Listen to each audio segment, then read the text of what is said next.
ان دنوں چچا ہمارے ساتھ رہا کرتے تھے جب میں 5 سال کی تھی۔ دادی نے چچا ساتھ نصیر سے میرا رشتہ طے کر دیا۔ وہ مجھ سے 2 برس بڑا تھا۔ دادی ہمیشہ چچی کو تلقین کیا کرتی تھی کہ رافعہ کو اپنی بہو بنانا، لیکن دادی کی آنکھیں بند ہوتے ہی چچی نے اپنا مزاج بدل لیا۔ دادی جان کی قبر کی مٹی ابھی گیلی تھی کہ انہوں نے صحن کے بیچوں بیچ دیوار اٹھا دی۔ یوں محبتوں کے تاج محل میں درار پڑ گئی۔ پہلے ہمارا اور چچا کا مکان ایک تھا، پھر ایک کے 2 گھر ہو گئے۔ رفتہ رفتہ چچی اپنے منصوبے میں کامیاب ہو گئی۔ ہم بچوں کا ایک دوسرے کے گھروں میں آنا جانا اور دعا سلام متروک ہو گئی۔ ابو اور چچا نے بھی دوری اختیار کر لی۔ جب ضرورت ہوتی وہ باہر مل لیتے۔ میں جو نصیر کی ٹھیکرے کی مانگ تھی، اس کی صورت کو ترسنے لگی۔ امی اور چچی کی چبلکش میں ہم معصوم دلوں کا بےحد نقصان ہوا۔ بچپن کے بندھن ٹوٹ گئے اور ہم گھائل پرندوں کی مانند نفرتوں کے جال پھڑپڑاتے رہ گئے۔ خالہ سلیمہ مجھ سے پیار کرتی تھی۔ وہ جیسے طاق میں تھی، یوں کہنا چاہیے بلی کے بھاگو چھینگا ٹوٹ گیا۔ انہوں نے فوراً جھولی پھیلا کر اپنے بیٹے کے لیے رشتہ مانگ لیا۔ ابو نے چچا کو آخری بار کہلوایا، چچی نے ٹکا سا جواب دیا تو خالہ جان کی مرادوں کے پھول کھل اٹھے اور میری شادی کی تاریخ خالہ کے بیٹے عاصم سے طے ہو گئی۔ مجھ سے کسی نے نہ پوچھا، اپنی مرضی سے والدہ نے میری زندگی کا سودا طے کر دیا۔ چند دنوں بعد میں خالہ کی بہو بن کر ان کے گھر آ گئی۔ عاصم اچھی پوسٹ پر تھے۔ ہر طرح سے ان کے گھر میں سکھ چین تھا۔ خالہ کا پیار اور دیگر سہولتیں موجود تھی، لیکن دل نے اس رشتے کو قبول نہ کیا تھا۔ عرصے تک افسردہ رہی۔ بچپن سے نصیر کی محبت کا نقش دل پر تھا، جو مٹتا ہی نہیں تھا۔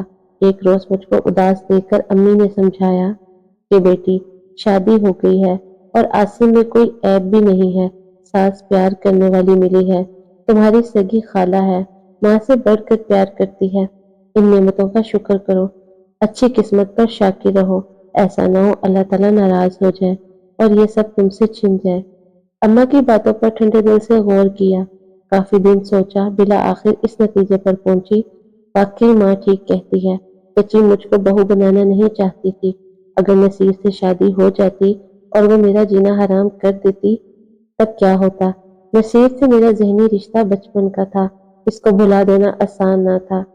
پھر بھی صبر کر لیا، اس کی یادوں کو دل کی اتھاہ گہرائیوں میں دفن کر دیا اور اس کی چاہت کو کاغذ کی ناؤ بنا کر ماضی کی لہروں میں بہا دیا۔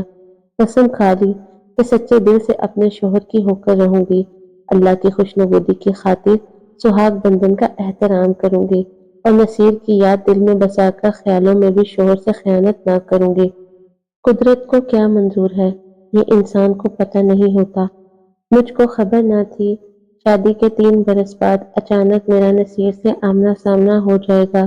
ایک دن خبر آ گئی کہ تایا جان کا انتقال ہو گیا ہے۔ وہ بھی ہمارے محلے میں ہی رہتے تھے۔ سب عزیز رشتہ داران کے گھر اکٹھا ہو گئے۔ چچا ان دنوں عمرہ پر گئے ہوئے تھے۔ میت کے گھر چچی اور عاصم آ گئے۔ آپس کی رشتہ داری تھی، ایسے موقع پر آمنا سامنا لازم ہوتا ہے۔ 3 سال بعد نصیر نے مجھ کو دیکھا تو افسردہ ہو گیا۔ میں کافی دبلی اور کمزور ہو گئی تھی۔ مجھ کو دیکھ کر اس کے چہرے پر اداسی کے بادل چھا گئے۔ چھوٹے سے گھر میں لوگوں کا رش ہوا تو میرا دم گھٹنے لگا تو چھت پر چلی گئی۔ معلوم نہ تھا وہ بھی وہاں ہے۔ لوگ جب عصر کے وقت تایا کا جنازہ اٹھانے آئے، دل پر عجب وحشت سی طاری ہو گئی۔ سارے گھر میں کوہرام مچا تھا۔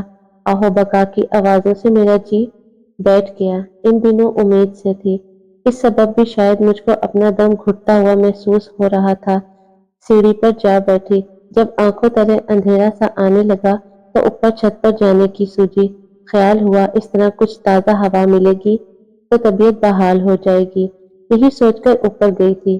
یہ گمان بھی نہ تھا کہ وہاں کوئی اور بھی موجود ہوگا۔ جب میں اوپر جانے کو سیڑھی چڑھ رہی تھی، خالہ جان کی نظر مجھ پر پڑ گئی۔ خیر چھت پر پہنچی تو کسی کو چارپائی پر لیٹا ہوا پایا۔ میرے قدموں کی آہٹ سے وہ اٹھ بیٹھا اور میں یہ دیکھ کر حیران رہ گئی کہ وہ نصیر تھا۔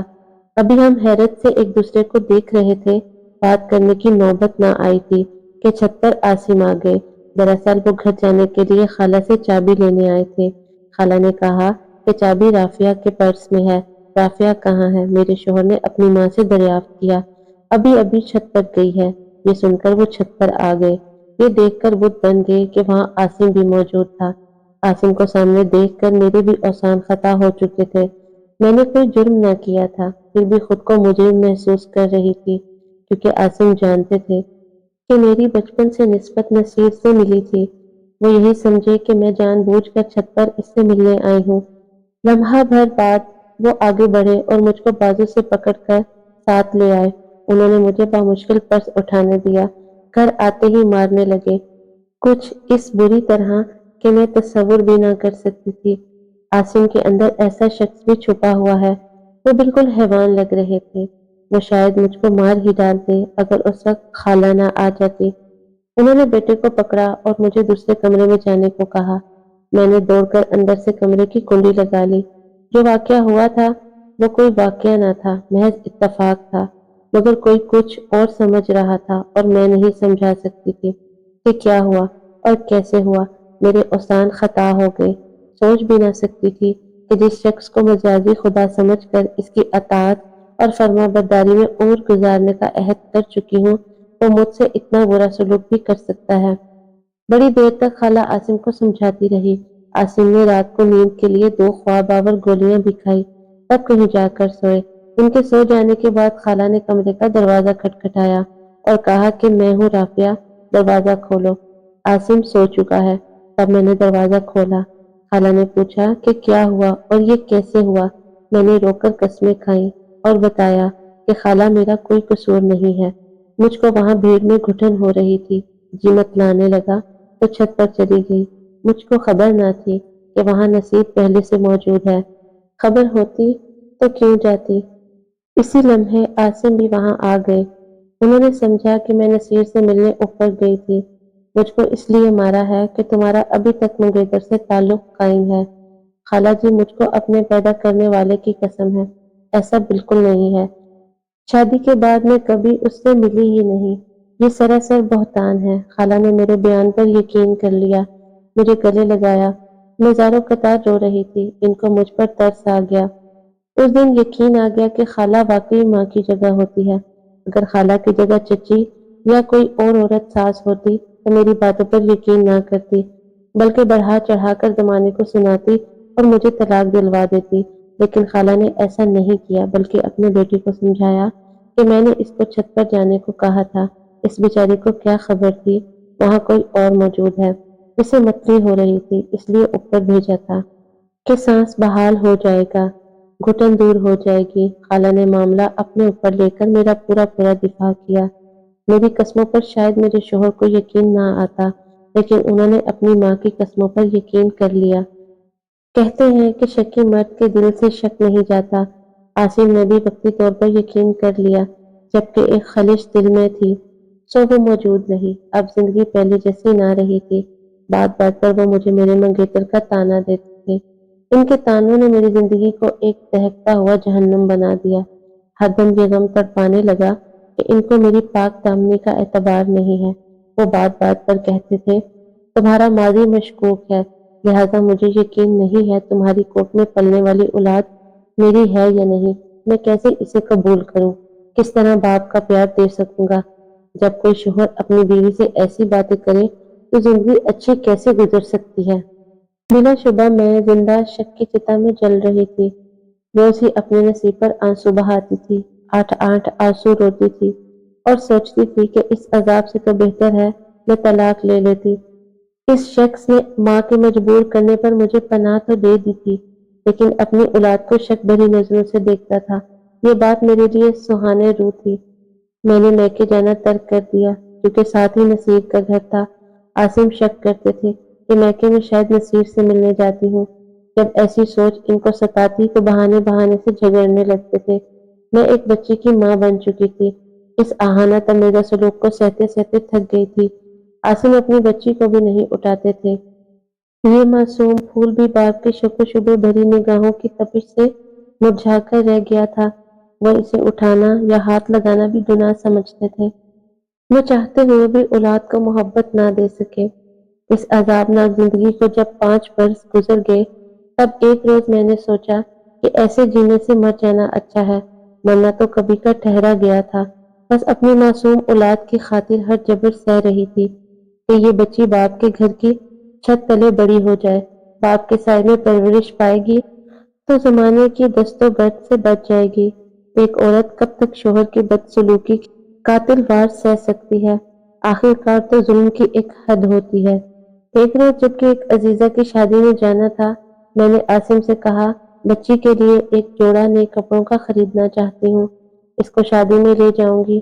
یہ سن کر وہ یکدم غصے سے آگ بگولا ہو گئے، خدا جانے کس سوچ میں تپ رہے تھے، چلا کر بولے میں کیوں لے کر دوں، میری بیٹی تو نہیں ہے، جس کی ہے وہی لے کر دے، میں تو آستین میں سانپ پال رہا ہوں، آج میری غیرت بھی تڑپ گئی۔ اف میرے خدا، میں کب تک ایسی بے غیرتی کا جیون جیتی رہوں گی، آخر کب تک ایسی فحش کلامی برداشت کرتی رہوں گی؟ مجھ کو اس کم ظرف آدمی سے چھٹکارا پانا ہوگا۔ بس اس روز جانے مجھ میں کہاں سے ہمت اور طاقت آ گئی، اس وقت فون کر کے بھائی کو بلا لیا اور یہ لفظ ان کے سامنے دہرائے جو عاصم نے کہے تھے۔ میں نے بھائی کو کہا اگر تم لوگوں کے پاس میرے اور میری بیٹی کے لیے رہنے کی جگہ اور 2 وقت کی روٹی نہیں ہے تو بے شک میں سڑک پر رہ کر بھیک مانگ لوں گی، لیکن اب میں اس شخص کے ساتھ نہیں رہوں گی، خدا کے لیے مجھ کو یہاں سے لے چلو، اب میں مزید ایک پل یہاں نہیں رہنا۔ بھائی نے جانے کیسے میرے حق میں فیصلہ کر لیا، کہا کہ چلو میرے ساتھ، خاندان کے بزرگ خود فیصلہ کر لیں گے، اب تم اس قدر ذلت میں زندگی نہیں گزارو گی، اور ہم مر نہیں گئے ہیں، ابھی تمہارے وارث زندہ ہیں۔ خالہ رکتی رہ گئی، بھائی مجھے اور میری بیٹی لیلا کو ساتھ لے آئے۔ ابو امی نے ٹھنڈے دل سے تمام احوال سنا اور پھر خالہ خالو کو بلوا بھیجا، ان سے حتمی بات کی، انہوں نے بیٹے کی طرف سے معافی مانگی، لیکن میں نے خالہ اور خالو کے ہمراہ گھر لوٹ جانے سے انکار کر دیا۔ کچھ دنوں بعد وہ عاصم کو ساتھ لے کر آئے، اس نے امی ابو سے معافی مانگی، یقین دہانی کرائی کہ اب کبھی بھی رافعہ کو تنگ نہ کروں گا اور اچھا رکھوں گا۔ امی ابو نے پوچھا رافعہ تم کیا کہتی ہو؟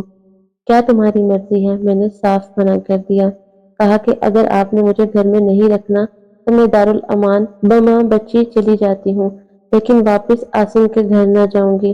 والدین نے سمجھایا، رشتہ داروں نے بھی زور لگایا، لیکن میں نہ مانی، کیونکہ میں عاصم کی فطرت کو اچھی طرح سمجھ چکی تھی، انسان جان بوجھ کر دہتی آگ میں نہیں کودتا۔ میں بھی نہ گئی کیونکہ جانتی تھی جاؤں گی تو پھر وہی ہوگا۔ شک کا ناگ عاصم کے اندر گھر کر گیا تھا، جب موقع پائے گا ڈسے گا۔ ابو نے دیکھا کہ واقعی رافعہ نہیں چاہتی، زبردستی کی تو جان سے جائے گی، انہوں نے عاصم پر دباؤ ڈالا کہ ہماری بیٹی کو طلاق دے دو، وہ تمہارے ساتھ رہنا نہیں چاہتی۔ ساس کی دلی خواہش تھی کہ میں واپس آ جاؤں، وہ اپنی پوتی سے بھی بہت پیار کرتی تھی، مجھے سسرال جانے سے ہی خوف آتا تھا۔ چند دن خاموش رہی، پھر عاصم نے ایک عورت سے مراسم استوار کر لیے۔ ماں سے کہا کہ تنہا زندگی کب تک گزاروں، میں شادی کے بغیر نہیں رہ سکتا، دوسری بیوی کا انتخاب کر لیا ہے، آپ راضی ہو جائیں ورنہ میں خود نکاح کر لوں گا۔ اب خالہ سٹپٹ آئی، بیٹا ہاتھ سے جا رہا تھا اور بہو واپس آنے کو راضی نہ تھی۔ امی سے بات کی، انہوں نے صاف کہہ دیا جو شخص اپنی اولاد کو اولاد تسلیم کرنے پر تیار نہیں ہے، مشکوک نگاہوں سے دیکھتا ہے، اس کے ساتھ رافعہ زندگی کیسے گزار سکتی ہے؟ مایوس ہو کر خالہ نے بیٹے کا دامن تھام لیا، عاصم نے اپنی مرضی کی عورت سے نکاح کر لیا، ابو نے عدالت میں میرے لیے خلا کا دعویٰ دائر کیا، خلا کے بعد میں آزاد تھی، لیکن اپنی بچی کی خاطر دوسری شادی نہ کرنا چاہتی تھی۔ ایک روز چچا اور چچی آئے، وہ امی ابو کو منانے کے لیے آئے تھے، کیونکہ نصیر نے میرے سوا کسی سے شادی سے انکار کر دیا تھا۔ اس نے والدین سے کہا کہ عمر بھر شادی نہ کروں گا، اگر میری خوشی منظور ہے تو تایا سے رافعہ کا رشتہ طلب کیجیے، اب وہ آزاد ہے۔ چچا اور چچی بھی بہت زیادہ منت سماجت کی تو امی ابو راضی ہو گئے، انہوں نے مجھے بھی سمجھا بجھا کر منا لیا، یوں میری شادی نصیر سے ہو گئی۔ اس شادی پر رشتہ داروں نے خوب باتیں بنائی، لوگوں نے انگلیاں اٹھائی، عاصم نے خاندان بھر میں پروپیگنڈا کیا کہ رافعہ نے اپنے چچا زاد نصیر سے غلط تعلقات تھے اور شادی کے بعد بھی اس نے اپنے سابقہ منگیتر سے تعلق ختم نہیں کیا تھا۔ رسم و راج جاری رکھی، تبھی میں نے بیوی کو چھوڑا ہے، بات صحیح ہو یا غلط، پروپیگنڈا بڑا کام کرتا ہے، مجھ کو سب نے غلط سمجھا، حالانکہ میرا خدا جانتا ہے میں غلط نہ تھی۔ کبھی شادی کے بعد نصیر سے ملاقات تو کیا، فون پر بھی بات نہ کی تھی، مگر زبانوں پر ایسی باتیں تھی کہ سن کر جی بھر آتا تھا۔ سچ ہے لوگوں کے منہ پر باتیں نہیں رکھی جا سکتی، ہر کوئی اپنی سی کر گزرتا ہے۔ لوگ جو کہیں، خاندان والے جو سمجھے، میں نہیں کہوں گی کہ نصیب کی محبت سچی تھی، اسی وجہ سے اس کو میں مل گئی۔ میں اپنی ضمیر سے شرمندہ ہوں اور نہ اپنے خدا سے۔ ہاں، اس کی مشکور ضرور ہوں کہ اس نے طلاق کے بعد مجھ کو ایک نئی پیار بھری اور خوبصورت زندگی عطا کر دی۔ چچی سوچتی تھی کہ یہ رشتہ پہلے کر لیتی تو اچھا تھا، پھر بھی دیر آئے درست آئے، ان کا بیٹا خوش ہے تو وہ بھی خوش ہے، ہم پرسکون زندگی جی رہے ہیں۔ اللہ جانے عاصم کو کیسی زندگی ملی، ہم کو اس سے کیا غرض، جس نے اپنی سگی بیٹی سے غرض نہ رکھی۔ ایسی شکی انسانوں سے خدا ہی بچائے جو اپنی زندگی برباد کر لیتے ہیں اور دوسروں کی بھی۔